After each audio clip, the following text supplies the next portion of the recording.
Grande é o nosso Deus, aleluia.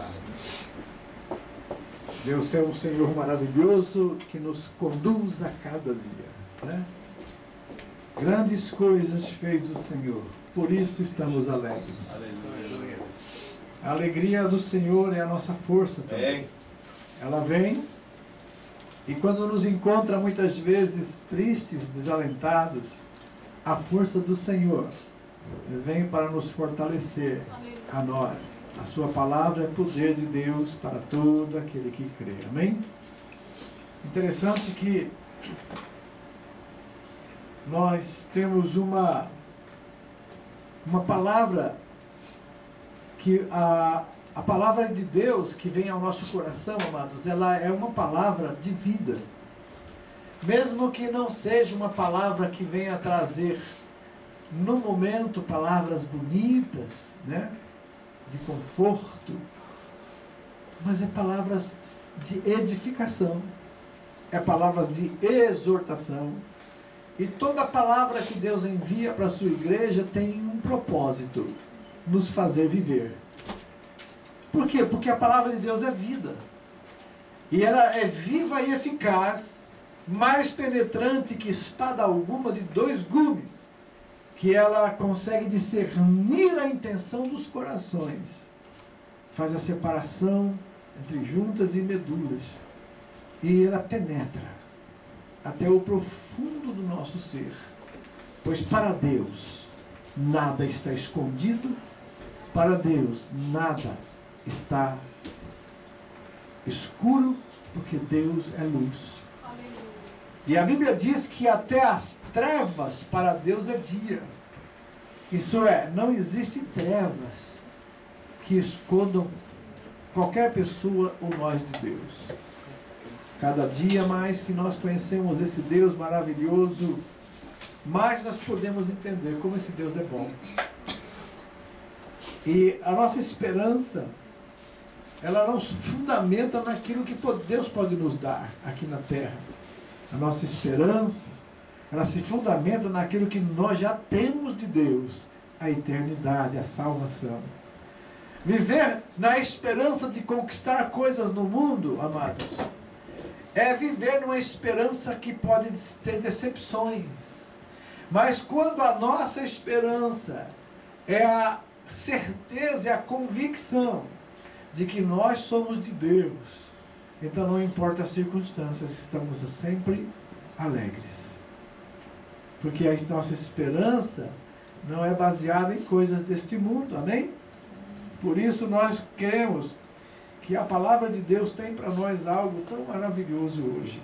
Eu quero hoje mudar um pouco o estilo da palavra e falar um pouco com vocês a respeito de 4 problemas sérios que nós temos, né? Mas que mostra uma única saída. Muitas vezes nós, ao tentar resolver os problemas da vida, nós procuramos subterfúgios e procuramos saídas, porque a tendência humana sempre é procurar um culpado pela situação que nós estamos vivendo. Nunca nós reconhecemos em primeira mão que nós fomos o causador do próprio problema. E nós sempre achamos alguém que nós queremos colocar a culpa. Nós vemos um salmista escrevendo um salmo, e quando ele escreveu esse salmo, ele estava numa situação muito difícil. Ele tinha sido apanhado por Deus em um pecado muito grave, uma sequência de pecados que geraram nele uma culpa. E como consequência disso, ele começou a ter problemas com relacionamento até com ele mesmo. E aí então, quando ele confrontado com o pecado, a atitude que ele tomou foi que ajudou a se restaurar. Quantas vezes Deus nos confronta com a situação, com o problema que nós temos, E nós sempre procuramos um culpado daquele problema. Às vezes é a situação financeira, outras vezes culpamos o cônjuge, outras vezes culpamos nossa família que não nos educou bem ou que nos judiou.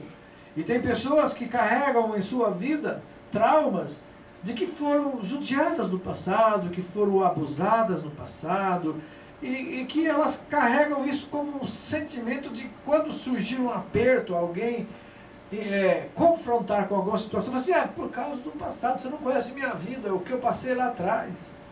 Amados, mas uma coisa é certa, não importa a situação que você passou no passado, que eu passei, o dia que nós aceitamos Jesus, a Bíblia diz que tudo se fez novo. Então nós não podemos viver do passado mais. Nós podemos viver do futuro e do presente com Cristo. E o passado não pode nos acompanhar. Porque se o passado nos acompanhar, nos nossos pensamentos, nas nossas lembranças, e isso nos machucar, significa que não houve um perdão, não houve da nossa parte um perdão para essa situação. E se não houve perdão, sempre seremos acompanhados também de um sentimento de revolta e de culpa.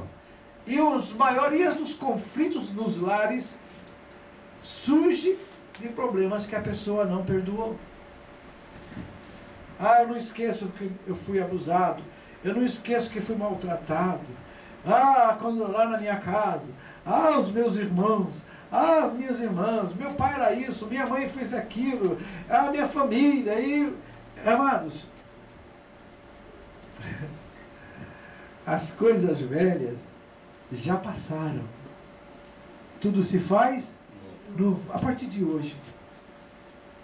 Coloque um propósito. Você quer ser feliz? Você quer ser realmente feliz? Você quer ser uma pessoa alegre, abundância de alegria na sua vida? Então, a Bíblia dá um direcionamento claro. Em Mateus 6, quando Jesus ensinou a oração do Pai Nosso, ele colocou uma palavra muito importante que, se você não atentar para essa palavra, você vai viver a sua vida inteira carregando a culpa, o peso nas costas por causa da falta de perdão. E tem outra coisa que Jesus falou muito importante, minha irmã e meu irmão. Pense bem, lembre bem, não esqueça essa palavra que eu te falar, porque não é minha. Que se fosse minha eu não falaria, porque eu também gostaria de manter uma raiva de alguém e até querer a vingança contra alguém que me fez mal. Mas não é minha essa palavra, é da Bíblia. É o próprio Jesus quem falou em Mateus capítulo 6. E olha, se você atender isso, é verdade. Se você não atender, continua sendo verdade. E vai ser uma realidade na nossa vida. Quando Jesus ensinou a oração do Pai Nosso, os discípulos perguntaram: Jesus, como a gente deve orar? E Jesus disse: então, quando vocês forem orar, ore assim. Aí começou: Pai Nosso que estás nos céus. E foi toda... Aí depois, no final, ele disse: porque se você não perdoar as ofensas que foram cometidas contra você pelo seu próximo, tampouco o Pai Celestial perdoará também as vossas ofensas. Sabe o que isso significa, amados? Que eu e você não temos o direito de não perdoar. Como assim, pastor? É um mandamento isso aqui. E mandamento não se discute, mandamento se obedece. Não se discute leis. Leis é para ser obedecidas. E a lei do perdão, ela é clara e específica. Em Mateus capítulo 6 e várias outras passagens, mas também uma parábola do credor incompassivo, em Mateus 18, que exatamente fala claramente ali uma dívida que alguém não podia nunca pagar e de repente o seu senhor chamou para ajustar as contas e ele pediu clemência porque não podia pagar, mas depois um dia podia pagar. Mas o seu senhor, vendo que ele nunca poderia pagar, disse: ok, você está quitado da sua dívida, vai embora. E aí ele, assim que saiu dali, a Bíblia diz que ele achou alguém que lhe devia um dinheiro. E que pegando pelo pescoço, o forçava dizendo: paga o que você me deve. E aquela pessoa dizia para ele: por favor, tenha paciência comigo, eu vou te pagar. Mas a Bíblia diz que ele entregou aquela pessoa para a prisão, para que ele pudesse pagar a dívida. Então alguém vendo disse: Senhor, o senhor não pagou uma dívida daquele teu servo que ele não podia nunca pagar? E o senhor não perdoou? Sim. E por que ele também não perdoa um outro lá que devia um dinheiro para ele e não pode pagar, e ele mandou prender? Assim, ele fez isso. Chama ele aqui. Ele disse: servo mau, eu não te perdoei aquela dívida que você não podia pagar? E ele disse: sim, senhor. E por que você não perdoou o seu companheiro? Agora, pegue ele, leve para a prisão, entregue para o verdugo, ou outras traduções diz atormentador, para que ele não saia de lá enquanto não pagar o último vintém, o último centavo da dívida. Ele tinha sido perdoado da dívida, veja, e agora ele não quis perdoar o seu irmão, então a dívida dele voltou. Vocês sabem, amados, que não perdoar, você acha que é direito seu, que é direito meu não perdoar? Quando eu não perdoo, eu estou me encarcerando. Quando eu não perdoo, eu estou indo para uma prisão, para um cárcere. E esse cárcere, o tormento, o atormentador, o verdugo, na época chamado verdugo, é uma pessoa que visitava o preso a cada tempo e perguntava a ele: já consegue pagar a dívida? E ele dizia: eu ainda não posso pagar. Então ele levava uma surra. Então por isso chama atormentador, porque atormentava toda vez que ele via aquela pessoa se aproximando, dizia: ei, vou apanhar de novo, vou sofrer de novo. Sabe, a pessoa que não perdoa o outro, ele carrega consigo um verdugo, um atormentador, que é a sua lembrança. Toda vez que lembra do que aconteceu, traz sofrimento, traz tristeza, traz revolta, traz angústia. Isso é vida? Isso não é vida. E lembre-se de uma coisa: além do mais, Deus vai te cobrar os pecados que você tem cometido, porque você não perdoa a pessoa que te ofendeu. Você quer viver assim? Você quer viver dessa forma? Você quer continuar sofrendo ou você quer se libertar disso? Você quer se libertar da sua vida de tristeza? Deus tem a solução para você. Deus não chamou você para ser infeliz. Deus não chamou você para ser triste. Deus não chamou você para ser perdido. Deus não chamou você para viver em tristeza e angústia. Deus chamou você para ter liberdade. Duas coisas que Jesus promete, eu gosto muito de falar disso sempre. Quem me conhece sabe que eu sempre falo isso. Ele prometeu duas coisas: a paz que o mundo não tem e a vida em abundância. A vida com qualidade, a vida boa. Mesmo com as circunstâncias ruins, você vai ter sempre um consolo, um conforto no coração, sabendo que mesmo que as coisas não estejam bem, Deus continua no controle de todas as coisas. Você vai poder dizer como Paulo: sei passar necessidade, fui aprisionado, apanhei de vara 4 vezes, fui preso, tive que fugir, fui ameaçado de morte, sofri perigo de morte muitas vezes, mas eu posso todas essas coisas naquele que me fortalece. Aleluia, aleluia. E tem um trecho na Bíblia de uma das cartas que ele escreveu que diz assim: eu, Paulo, apóstolo de Jesus Cristo, por Deus o nosso Senhor vos escrevo. Ele declarando que era um apóstolo de Jesus Cristo, escrevendo uma carta para animar uma igreja. Mas alguém pergunta: onde ele estava? No escritório dele, com o ar-condicionado ligado e com... Não, estava dentro de uma prisão. Preso, num cárcere frio, escrevendo ali, com uma luz tosca, mas confortando o coração dos crentes que estavam livres. E ele se sentia livre porque estava preso por causa da palavra do Senhor. Isso é liberdade. é um sentimento que tiramos de dentro de nós tudo aquilo que nos prende no chão, tudo aquilo que nos prende ao passado, e vivemos uma vida nova em Cristo Jesus. Todas as coisas se fazem novas. E é tão maravilhoso isso. Esse salmista, como eu falei no começo da mensagem, ele pecou. E o pecado foi tão grave. Mas ele parecia que não estava sentindo, porque muitas vezes, quando as pessoas pecam, não sentem na hora o peso do pecado que cometeram. E começam a levar uma vida normal, até que um dia, um profeta chegou diante desse homem e disse: ó rei, deixa eu te fazer uma parábola e o senhor me responda. Havia um homem muito rico que tinha muitas ovelhas. E vizinho dele morava um homem pobre que tinha só uma ovelha. E um dia esse homem rico recebeu uns amigos para visitá-lo. E ele então foi na casa do vizinho e pegou a única ovelha que aquele vizinho tinha e matou-a para comer com seus amigos.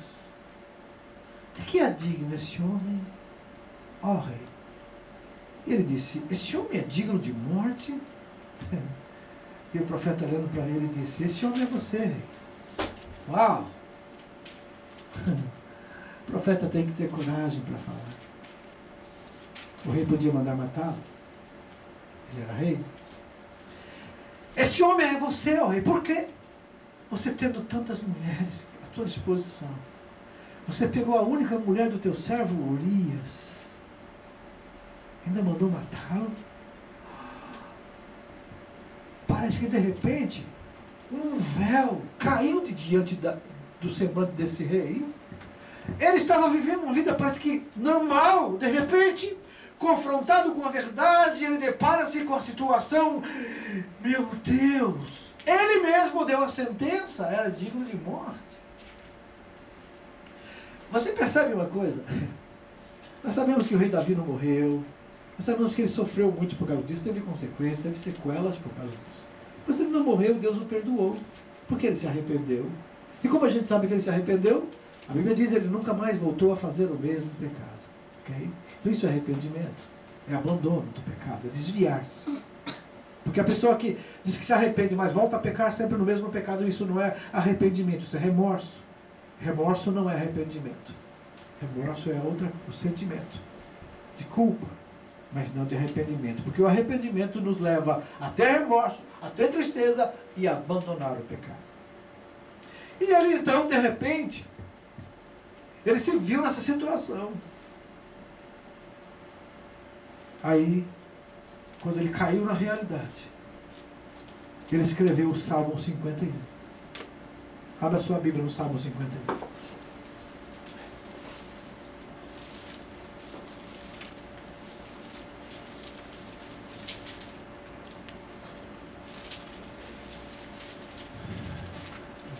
Diz assim a palavra: tem misericórdia de mim, ó Deus, segundo a tua benignidade. Apaga as minhas transgressões, segundo a multidão das tuas misericórdias. Lava-me completamente da minha iniquidade e purifica-me do meu pecado. A primeira coisa que ele falou: tem misericórdia de mim, Senhor, segundo a tua benignidade.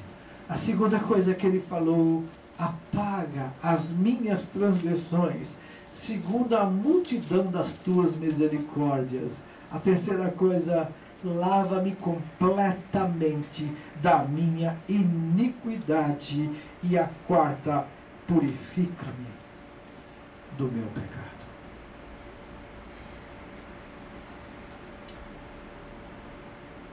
Interessante, amados, que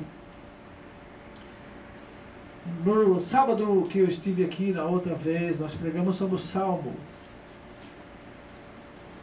Que salmo que foi, lembram?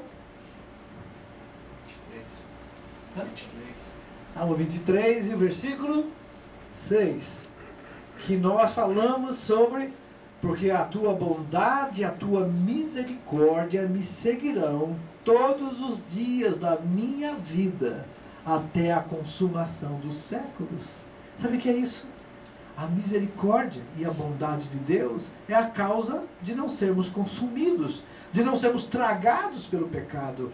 Nós podemos até falhar, mas tem que ser um acidente na nossa vida, não mais um costume, um hábito. Porque a bondade e a misericórdia nos seguem. E aqui o salmista diz que tem misericórdia. Então ele já apela para a misericórdia de Deus. Segundo a tua benignidade. Porque a tua bondade e misericórdia, benignidade e bondade, estão ligados em termos de fazer algo bom para alguém. Deus, se tudo que Ele faz é bom, até a doença que Ele permite, até as situações difíceis que Ele permite para nós, é bom porque a doença, as situações difíceis nos faz nos aproximar mais dEle. Muitas vezes estamos nos distraindo com o mundo, distraindo com as coisas que o mundo tem para oferecer. O inimigo está nos enganando e nós estamos caminhando como que ludibriados pela situação, pelo chamamento dos prazeres da carne e do mundo. Se não houver um despertar de Deus, um alerta, nós seremos tragados pelo pecado e sofreremos as consequências. O homem dos pés sangrentos tem uma ilustração, o apóstolo dos pés sangrentos, aquele livro, tem uma ilustração que nós lemos que mostra quando ele estava caminhando numa daquelas trilhas lá no Himalaia. Ele, um dia sentado numa pedra, descansando da caminhada, ele olhou um pássaro, um pequeno pássaro, que vinha na direção daquela pedra, e ele chiuriava assim, mas como se estivesse aflito, e não como se estivesse cantando. E ele vinha em direção à pedra e não entendeu aquela situação, até que ao se aproximar mais, ele viu uma serpente dando um bote e pegando aquele pássaro.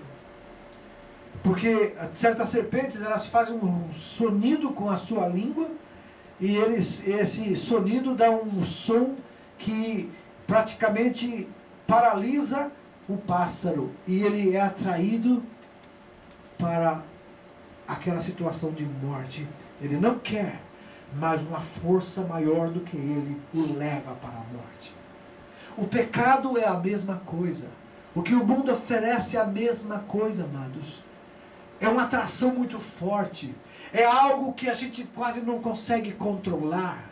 É algo que você se vê cercado hoje. A gente vê muito dessa situação na igreja, a internet, os games. É uma atração tão forte que as pessoas, depois de viciadas e controladas por ele, não conseguem. Eles falam hoje, eu estou cansado, não quero mais isso. Daqui a pouco aquela coisa não puxa e ele tem que ir lá, ele tem que teclar, ele tem que jogar, ele tem que ver, ele tem que estar ali.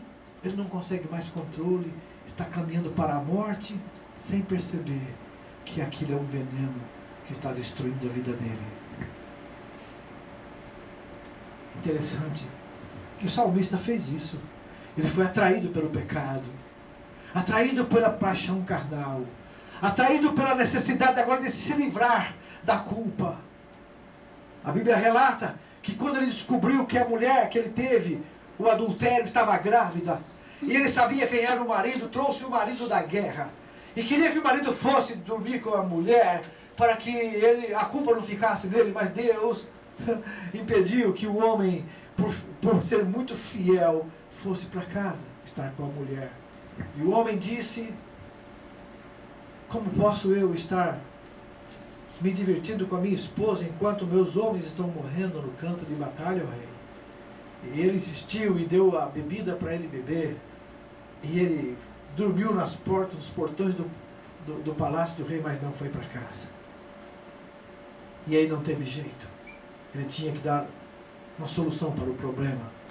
Ele mandou que o seu general colocasse aquele soldado na frente da batalha, para que ele morresse. Ele morreu.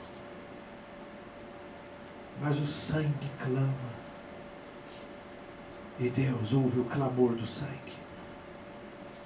Quando Deus lá em Gênesis 4 chamou Caim para perguntar de Abel, é porque Deus, será que Deus não sabia o que tinha acontecido?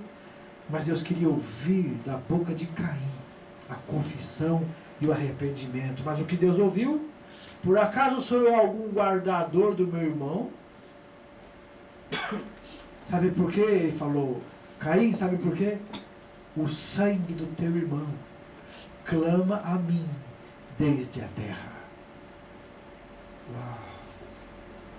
Não se pode esconder nada daquele que vê todas as coisas. Davi estava vivendo um momento difícil. O pecado dele foi descoberto. E agora ele confessa o pecado e faz essa oração. Essas 4 coisas que ele falou mostrou um coração arrependido. Nem por isso deixou de sofrer as consequências.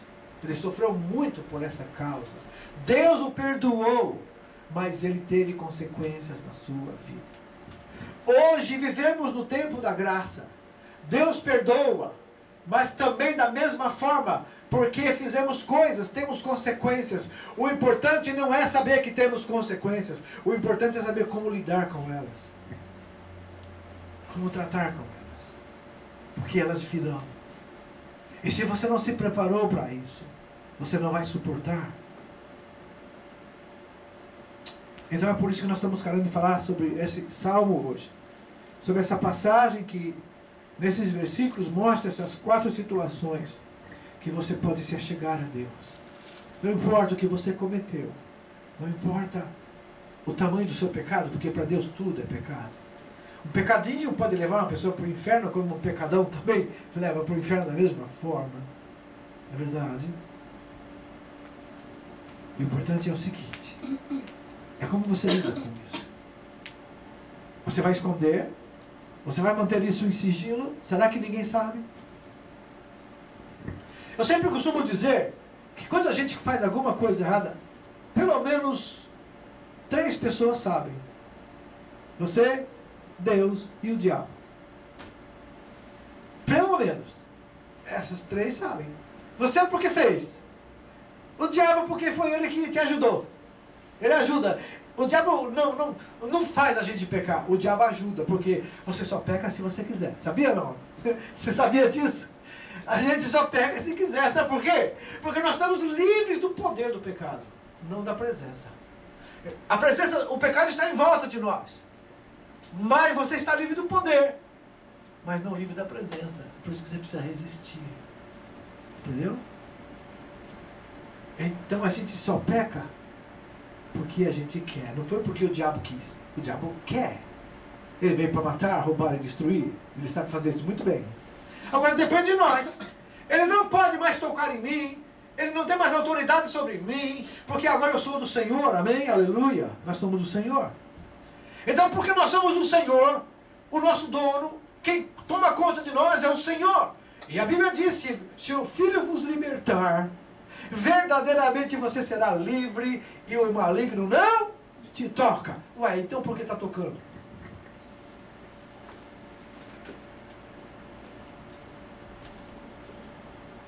É porque nós abrimos a porta. É porque nós damos as brechas para ele. É porque nós o convidamos. Não, Deus me livre, pastor, chamar o capeta. Deus me livre, chamar esse bicho para minha vida. Não é assim que você chama. Vem cá, capeta. Não é assim. É quando você faz alguma coisa que é dele. É quando você é atraído por coisa dele.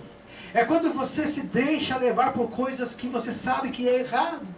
E você vai lá e deixa, abre a porta, então ele vai entrar. Porque foi você que abriu a porta. E depois que ele... E sabe, eu costumo falar que o diabo não precisa de porta aberta.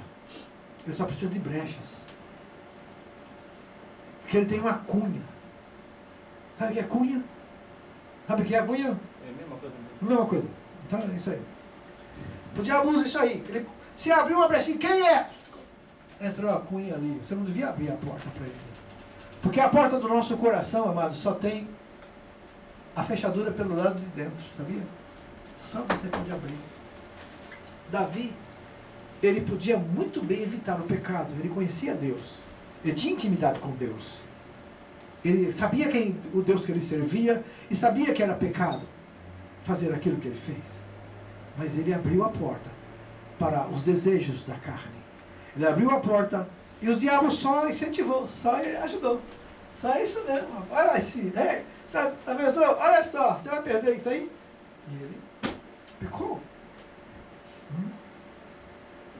É só que tem as consequências. Aí nessa hora o diabo vai embora, porque sabe que vai ser acusado mesmo. Lá no jardim já foi assim, né? Adão, por que fez isso? Foi a mulher, Senhor. A mulher que você me deu. Mulher, por que você fez isso? Foi a serpente, Senhor. A serpente perdeu as pernas. Vai comer pó o resto da vida. Porque todo mundo procura sempre o culpado. Lembra que eu falei no começo da mensagem?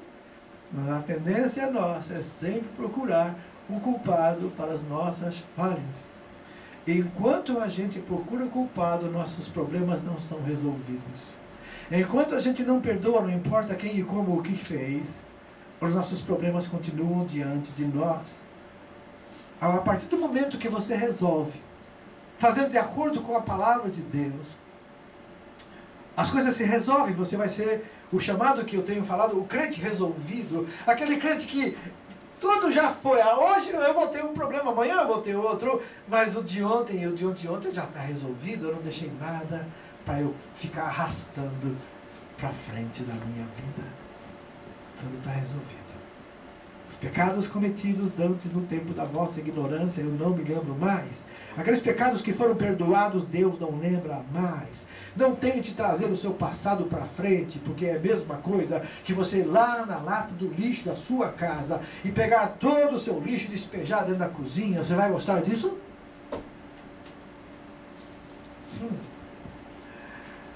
Tem gente que fala maldição hereditária, vamos tratar disso, vamos resolver esse problema. E vai começar a trazer o passado lá para frente. Aonde está na Bíblia isso?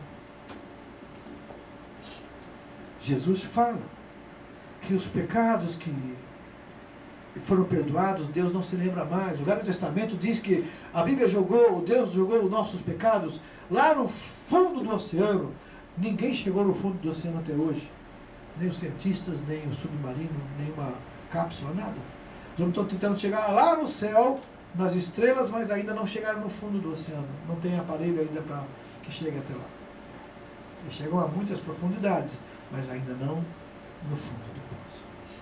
Então, o que Deus quer dizer com essa palavra é o seguinte: olha, se você pecou, mas você já confessou, acabou! Não me lembro mais, não me traga isso na minha frente de novo. Entendeu? Em Colossenses 2,14 tem um versículo que diz assim: a cédula que era contra nós, de alguma maneira nos acusava. Jesus pegou essa cédula e cravou na cruz. Cédula.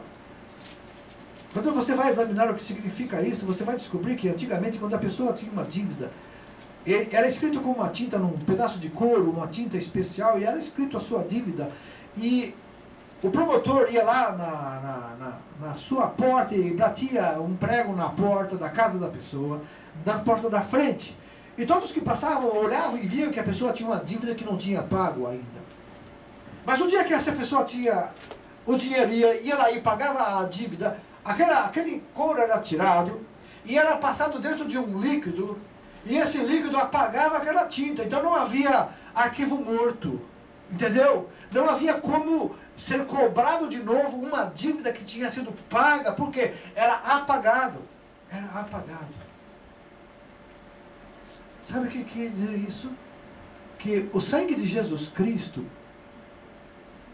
foi até a nossa dívida. E quando você o recebeu como seu Senhor e Salvador, o sangue dele passou ali. E acabou. Deus nunca mais vai te cobrar aquele pecado, porque você já foi perdoado. A sua dívida foi quitada. O que resta agora é daqui para frente, meu amado, minha amada. É você olhar para frente. Hebreus 12, 2 diz: olhando para Jesus, o autor e consumador da nossa fé, o qual pelo gozo que lhe estava proposto, ele suporta a cruz, despreza a afronta e assenta-se à direita de Deus. E lá intercede por nós. Então o que fazer? Sabe por que eu estou pregando isso hoje, falando essa mensagem? Porque eu quero que você seja feliz. Eu quero que você seja um crente. Eu não estou dizendo que vai acabar teus problemas. Não. Jesus não enganou a gente. Ele disse, no mundo nós teríamos aflições, foi verdade? Ele falou. Mas ele falou, mas não percam o ânimo, porque eu venci o mundo. Então, amados, a nossa alegria é saber que nós teremos problemas, aflições, mas que com Cristo, confiando nele, nós venceremos todas, porque Jesus venceu. Ainda não vencemos, não podemos dizer como Jesus, eu venci o mundo, mas nós estamos vencendo o mundo, porque Tiago diz que esta é a vitória que vence o mundo, a nossa fé. Com fé a gente vence o mundo. O que é fé? É acreditar que Deus está no controle, é acreditar que Jesus é o Filho de Deus, Ele é meu Salvador, é meu Senhor, e essa fé me mantém de pé, caminhando, e como Paulo diz, mesmo se eu cair, mesmo se eu prostrado, mas não destruído. Sabe? O crente pode até se prostrar, pode até se roscar, pode até cair, mas não ficará deitado. Aleluia. Porque a Bíblia diz que mesmo que cair, o Senhor o levantará. E essa é a alegria da gente. É a alegria de saber que podemos contar. Por quê? Porque Deus tem misericórdia. Como o salmista diz, tem misericórdia de mim, ó Deus, segundo a tua benignidade. Depois ele diz, apaga as minhas transgressões, isso é, não deixa a lembrança delas. Não me cobre mais essas lembranças, apaga diante de ti. E ele continua, porque esse apagar é por causa do nosso merecimento, é porque eu fiquei bonzinho agora, não. Ele fala, pelas tuas multidões de misericórdias. Aleluia. E depois, agora, já que o Senhor apagou, tirou, me lava. Sabe, aquele líquido? Lava-me completamente, para que não haja nenhuma marca que seja lembrado para o Senhor. Para nós tem marcas, o pecado deixa marcas. Certas situações deixam marcas. Mas as marcas, elas têm duas coisas que podem acontecer. A marca que ainda dói e a marca que não dói mais. Ficou apenas a cicatriz. E como a gente sabe que a gente perdoou, quando a lembrança vem e não há mais dor, apenas lembrança, porque já está curado. Mas quando a lembrança vem, e vem dor, e vem tristeza, e vem mágoa, e vem ódio, então significa que ainda a ferida está aberta e precisa ser curada. Aí também significa que você ainda continua enjaulado no sofrimento, que a dívida ainda não foi paga. Tá? Mas se você crê, está disposto a perdoar aquela pessoa que te fez algum mal, automaticamente, que quando você perdoa, Deus também perdoa os teus pecados. Porque Jesus falou, se você não perdoar, meu Pai também celestial não perdoa. Se você perdoar, meu Pai celestial perdoa. Uau! Isso é uma condição. Quer perdão? Então perdoe. Isso é condicional, ok? A salvação, quando você crê em Jesus Cristo, ela não tem nenhuma outra condição a não ser essa, crer em Jesus. A salvação. Mas essa salvação tem que ser trabalhada. Paulo diz, trabalhar a vossa salvação. Isto é, viva uma vida de acordo com o salvo. Um salvo, como ele vive? Ele aprende com o Senhor. E aí, esse é o motivo da felicidade. Uma pessoa feliz não significa que tudo vai bem na vida dela. Uma pessoa feliz significa que ela confia no Senhor em qualquer circunstância da vida. Tem muita gente que gosta de mensagens motivacionais. Eis aí uma que não apela para os sentimentos e fala a verdade da palavra, motiva você a realmente crer nesse Deus verdadeiro e faz de você uma pessoa feliz, alegre, sem preocupação, porque o amanhã o Senhor está cuidando. Veja que quando Jesus, no capítulo 6 de Mateus, ele fala sobre a ansiosa solicitude da vida, sobre as nossas preocupações com comer, beber e vestir. Ele cita as aves dos céus, ele cita os lírios do campo, e ele fala, será que vocês valem menos do que esses? E se o Pai Celestial faz isso, os alimenta e veste eles, quanto mais a vós. É? Mas ele falou assim, mas busque em primeiro lugar o reino de Deus e a sua justiça, sabe? Ponha Deus em primeiro na sua vida, meu irmão e minha irmã. Coloque Deus em primeiro plano na sua vida. Coloque a adoração a Deus, a sua vida com Deus em primeiro plano. E sabe as outras coisas, a Bíblia diz, o Senhor vai acrescentando para você.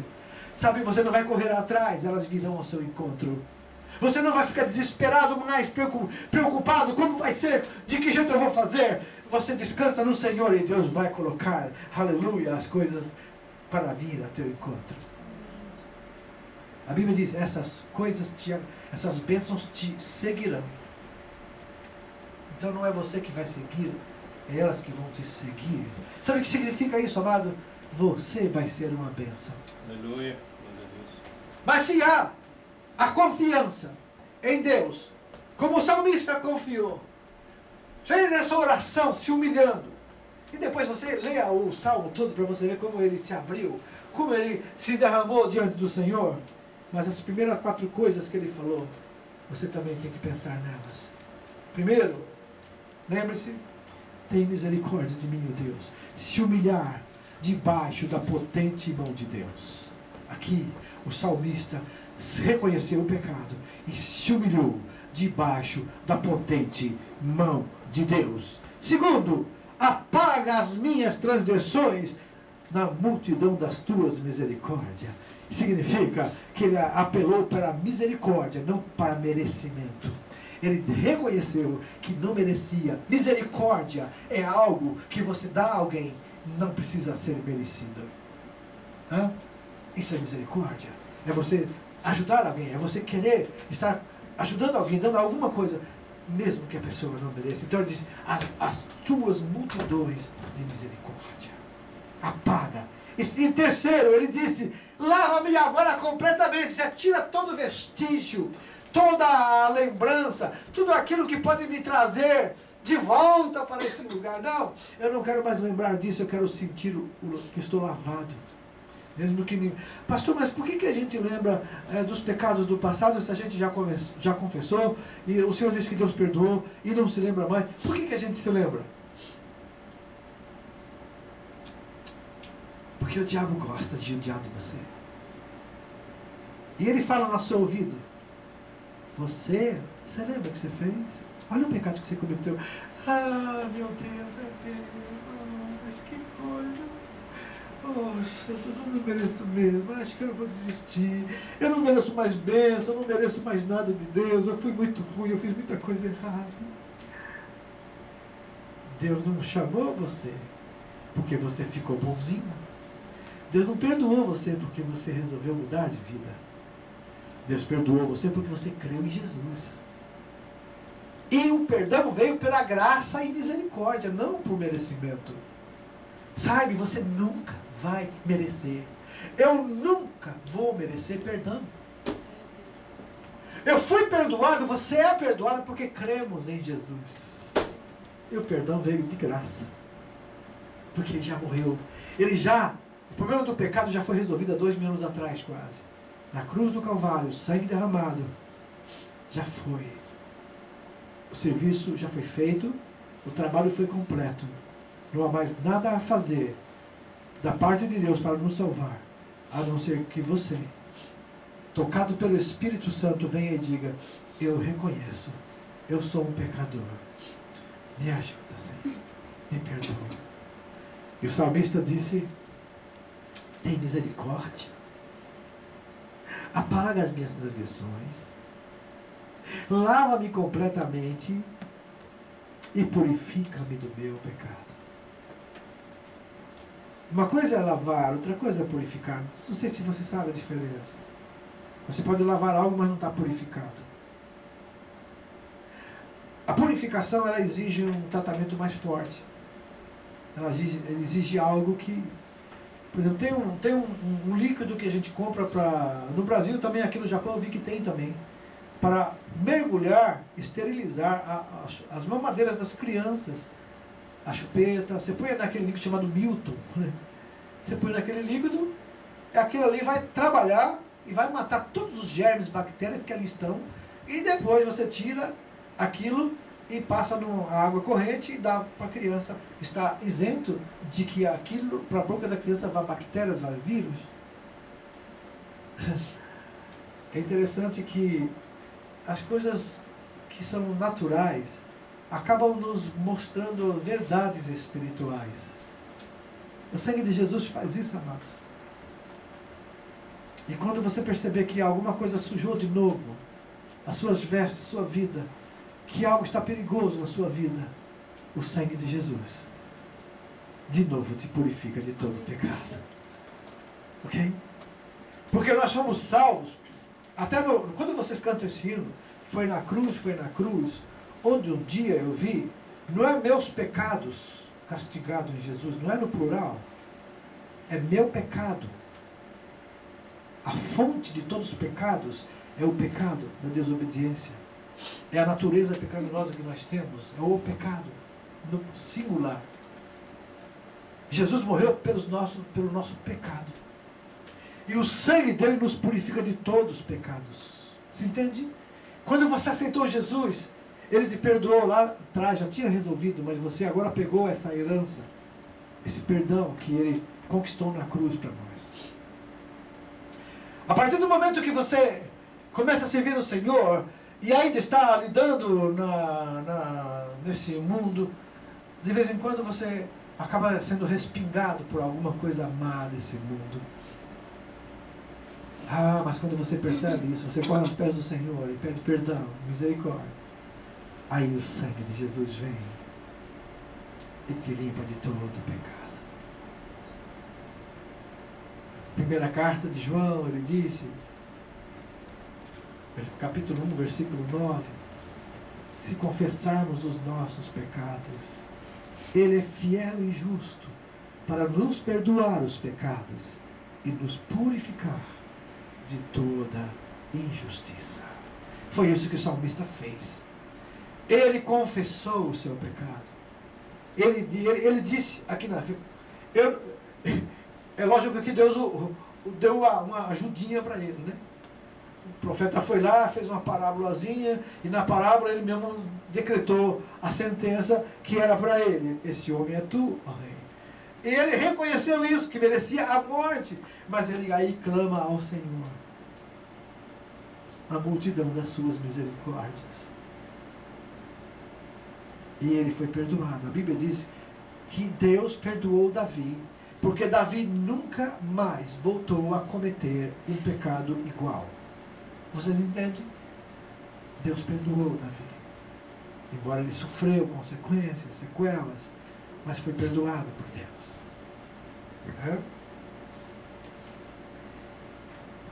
Eu conheço as minhas transgressões, disse o salmista. E o meu pecado está sempre diante de mim. Outra coisa muito importante que você deve fazer quando for confessar o pecado. Olha o versículo 4. Contra ti somente pequei e fiz o que era mal à tua vista, para que sejas justificado quando falares e puro quando julgares. E aí ele começa a pedir a Deus que tire ele disso, que dê a ele um espírito reto, que não retire dele a alegria da sua salvação. E ele começa a ser purificado pelo Senhor. Ele sofreu, mas ele tinha consciência. Mesmo quando o seu filho tirou ele do reinado e quis, pela força, reinar no seu lugar, E ele pela rua andava e muitas pessoas acabaram até jogando pedras nele, do próprio povo. E o seu general disse, quer que eu mate essa pessoa que desrespeitou o Senhor? Ele disse, não, é Deus que está fazendo isso. Entendeu? Ele entendeu o tempo de Deus na vida dele. É por isso que Deus disse mais tarde, achei em Davi um homem segundo o meu coração. Ok? Para você ganhar o coração de Deus, para você ser um homem, uma mulher igual ao coração de Deus, você não vai ser a pessoa mais santa da terra, mas você vai ser a pessoa mais humilde que vai reconhecer quando erra e quando peca. E não vai colocar a culpa em ninguém. Vai simplesmente dizer, eu pequei. Foi eu que pequei. Davi não acusou Batseba. Davi não acusou mais ninguém. Ele reconheceu que ele precisava dessa misericórdia, dessa graça. Ele precisava dessa benignidade. E por isso, ele sabia que a única forma de alcançar isso é se ele entrasse pela porta da humilhação. E ele entrou, se humilhou, e Deus o perdoou. E aí então Davi pôde fazer outros salmos. Alegrei-me quando me disseram, vamos à casa do Senhor. Aí Davi tinha prazer de estar na casa do Senhor, fazendo a adoração a Deus, tocando instrumentos para adorar a Deus. Davi era bom no instrumento, ele tocava harpa, mas a Bíblia diz que ele fez muitos instrumentos, em torno de 4.000 instrumentos de louvores a Deus para o templo. Ele construiu. Ele gostava de adoração. Ele sempre estava preocupado em adorar a Deus. Lá nos campos verdejantes de Belém, quando pastoreava as ovelhas do seu pai, jovenzinho, mas tinha uma harpa. E ele cantava. E lá no Salmo, ele diz, acho que é o Salmo 121, ele disse, ele cantou um salmo lá, eu creio que ele estava no campo nessa hora.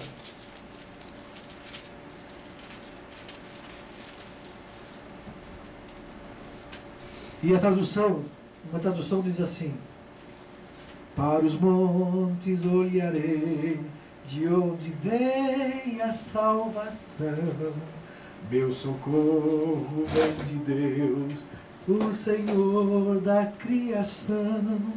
O Senhor é quem te guarda, guardará de todo mal, tua entrada e saída, desde agora até o final.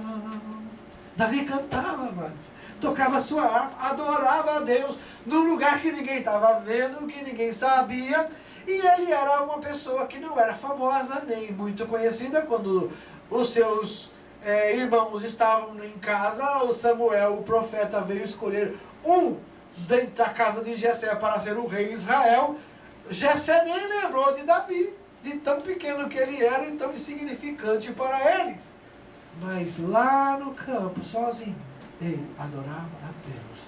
Quando você adora a Deus sozinho na sua casa, os irmãos que moram sós, e que muitas vezes está lá em sua casa sem saber o que fazer e como fazer, começa a adorar a Deus espontaneamente, começa a glorificar e até chora de tanto sentir a presença de Deus. Ninguém sabe, ninguém viu, mas Deus está guardando tudo isso. Deus está guardando tudo isso. As suas orações na quietude da madrugada, nas noites sombrias da solidão, que muitas vezes você pensa, por que Deus? Por quê? E você glorifica o Senhor a si mesmo, exalta o nome dEle. Ele está guardando tudo isso, porque Deus lembrou de tudo isso quando foi escolher Davi. Quando o profeta mesmo se enganou, a gente pode se enganar. Ele olhou os irmãos de Davi, aqueles homens grandes, fortes, soldados de Saul, treinados. É esse, o primeiro, primogênito, vai ser esse. Samuel, não é esse? Você está vendo a aparência, eu olho o coração. Outro. Acabou. E ninguém foi escolhido. Samuel ficou, às vezes o profeta pode ficar confuso, ver. Será que foi Deus mesmo? Assim, não tem mais homem nessa casa, não? Jessé falou, tem. Está lá no pasto, lá, cuidando do ovelha. Não, manda chamar esse menino. Mano, pequenininho, é um menorzinho. Manda chamar! Oh, aleluia. Não importa se eu estou pequenininho. Deus manda chamar você. Deus manda chamar você. Ele quer adoradores, não importa o tamanho.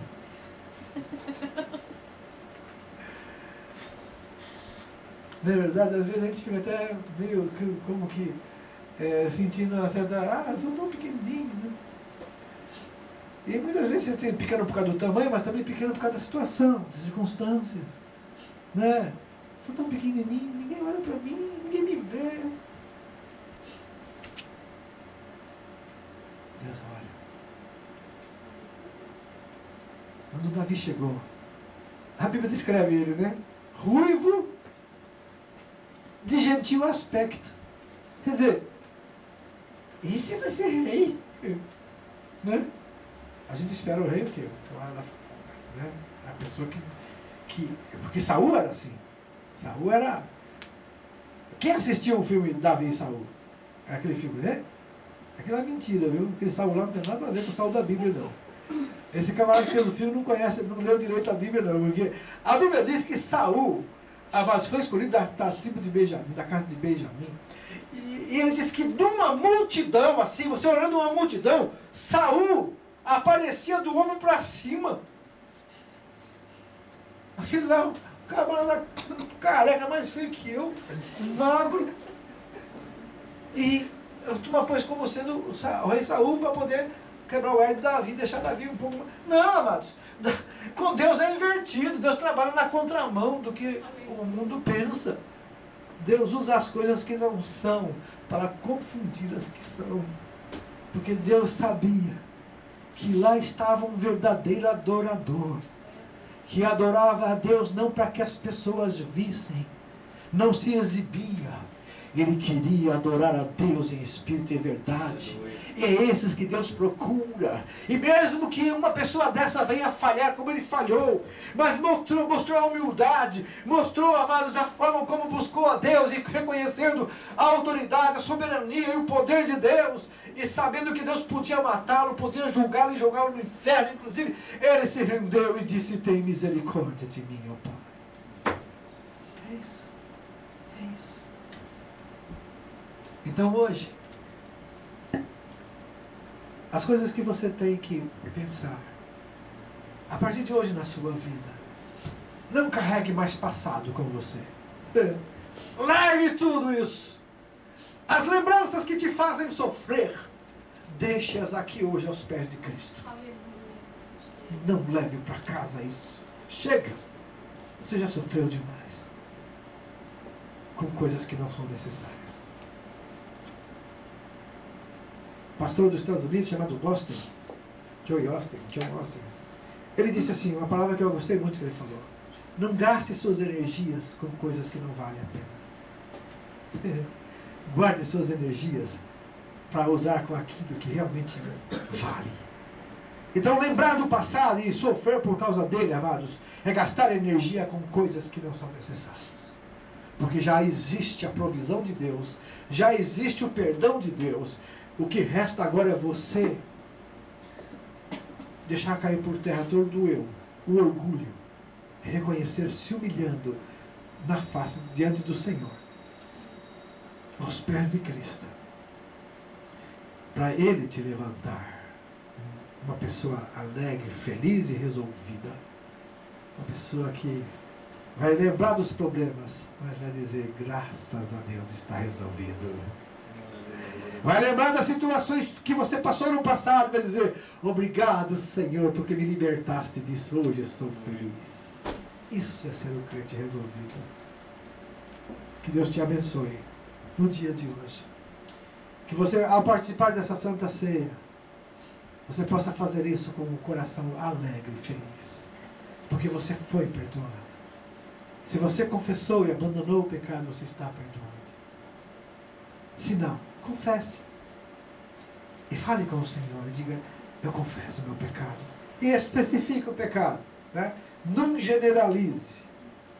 Deus não trabalha com genérico. Deus trabalha com indivíduo. Deus trabalha no seu coração.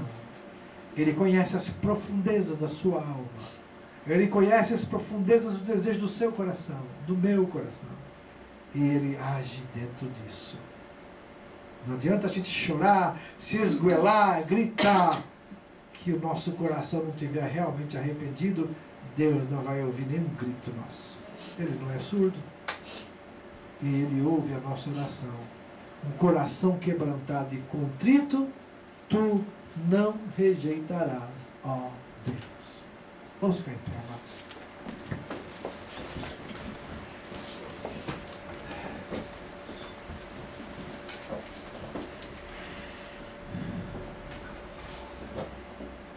O meu socorro vem do Senhor que fez os céus e a terra.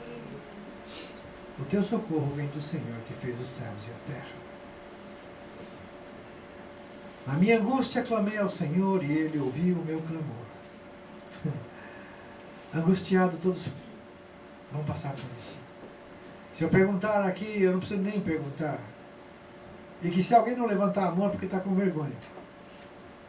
Mas se eu perguntar quem ainda não sofreu nenhuma angústia na vida, eu tenho certeza que não vai ter mão levantada. E se tiver, então esqueceu. Mas que teve, teve. Agora, o salmista disse, eu também tive angústia, mas eu clamei ao Senhor, e Ele ouviu o meu clamor. Então vamos clamar ao Senhor nesse momento. E sabe, amados, perdoar é mandamento, mas eu vou dizer uma coisa para você, não é fácil, é verdade? Não é fácil perdoar. Como é difícil, principalmente, como a gente costuma falar, né? Só eu sei a dor que eu senti. Não é verdade? Só você, não dá para me avaliar quanto você sofreu. Que se eu furar a mão do Richard e furar a mão do Takashi, os dois vão ter dor, mas só ele sabe avaliar o tamanho dessa dor, não é verdade? Doeu, mas que doeu? Como? Muito pouco? Que muito é esse? O muito para você pode ser pouco para mim. Então, isso é questão de relativismo aqui. Né? Agora, com relação a dor, todo mundo teve. O importante não é com relação à dor. É como fazer com ela. O que eu vou fazer? Eu vou viver a vida toda falando da dor, vivendo a dor, lembrando da dor, e vou continuar doendo? Não. Ela vai sarar, não é verdade? Eu vou olhar, eu vou ver a cicatriz, olhar, eu lembro disso aqui. Nossa, doeu. Mas está no passado, não dói mais. Graças a Deus. Assim também são as ofensas que você sofreu, que eu sofri. Tem que ficar no passado. Doeu, mas não dói mais. Amém, Yuri? Amém? Doeu, mas não dói mais. Por quê? Porque Jesus levou na cruz e eu perdoei. Acabou.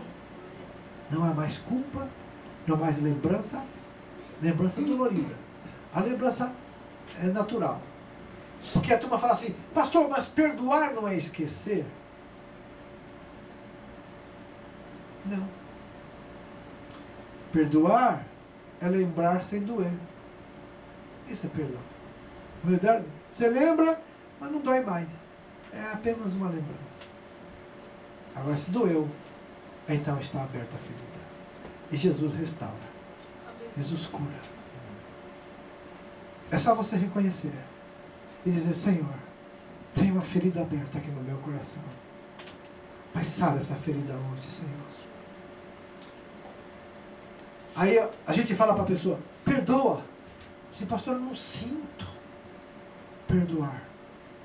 Aí eu te lembro, perdoar é opção ou é mandamento? Hã? Mandamento. Então não tem que sentir, tem que obedecer. E depois que você obedecer, o sentimento vem. Você se assusta. Eu lembrei, mas nem... Não deu mais aquele... Eu lembrei, mas não fiquei mais triste. Eu lembrei, mas não fiquei mais com raiva. Por que será? Porque você confessou o perdão. E o sentimento veio depois. Você está entendendo? Glória a Deus por isso. Que Deus possa abençoar você hoje. Porque ao tomar essa santa ceia, você não pode tomar com o coração amargurado. Um coração triste. Um coração perturbado. Um coração que está afastado do Senhor. Eu vou orar agora. Nós vamos orar.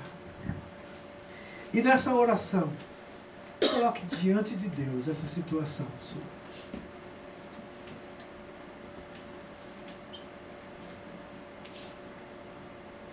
E no começo eu falei, não saia daqui hoje carregando o fardo desnecessário. Nessa oração, coloque diante de Deus os seus traumas, as suas lembranças amargas, as suas acusações. Diga para Ele. Seja específico. Diga, Senhor, eu me lembro disso. E toda vez que eu me lembro desse fato que aconteceu, eu fico triste, eu fico magoado, magoada, eu fico aborrecido, eu perco meu bom humor. Diga para Deus. Porque não adianta, perdoa meus pecados, eu libero o perdão também para todos. Não, não é assim. Quando você vai falar o nome da pessoa, isso pode trazer em você uma raiva. Mas aí quando você proferir, eu perdoo o fulano, o ciclano, eu perdoo ele, eu perdoo ela pelo mal que ele me fez, pelo mal que ela me fez. Em nome de Jesus, eu perdoo. Obedecendo a tua palavra, eu libero o perdão. Agora, depois disso, se você faz com o coração sincero, deixa Deus fazer o resto. Então você não vai sair daqui hoje antes de fazer isso, ok? Não saia daqui hoje carregando o peso desnecessário. Quando você fizer isso, liberar o perdão, é como que você sentir que vão cortar correias e um peso vai cair das suas costas. Você vai se sentir tão leve. E vai glorificar Deus com mais alegria no coração. Abaixe sua cabeça. Querido Pai Celestial, a Tua palavra é pregada no dia de hoje. E o Teu Espírito Santo nos conduziu a trazer essas posições, Pai, que nós podemos estar diante da Tua presença.